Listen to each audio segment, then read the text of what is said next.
This morning I was thinking about continuity, reading about Abraham, and thinking that he's like 4,000 years ago.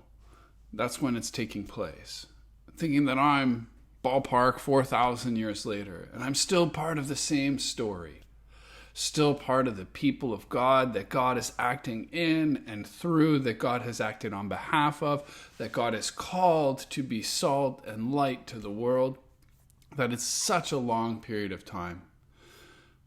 Another long period of time, as we all know, is the COVID pandemic. Almost every conversation I have with somebody has this tone to it, or has this question of how long is this going to be? When will we open the church? When will we do this, that, or the other thing? We're all wondering, at least those of us in hot spots like Ottawa.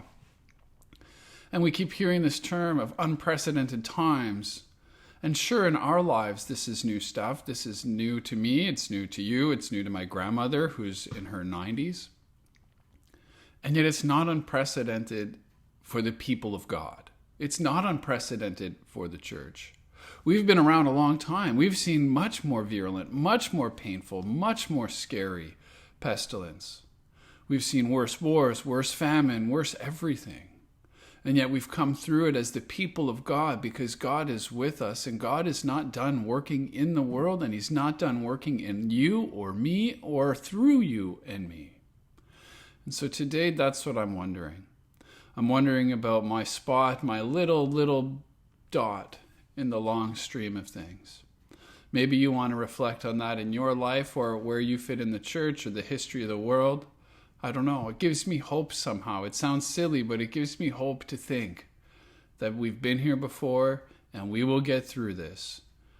My dad used to say that when people would quit the bank, they would be very nervous. They would look at their feet and they wouldn't know what to do. And he would always say, look, the bank was fine before you got here. It enjoyed it while you were here, and it'll be fine when you're gone. I wonder about that for us. The continuity, the longevity of the history of the church and where we fit.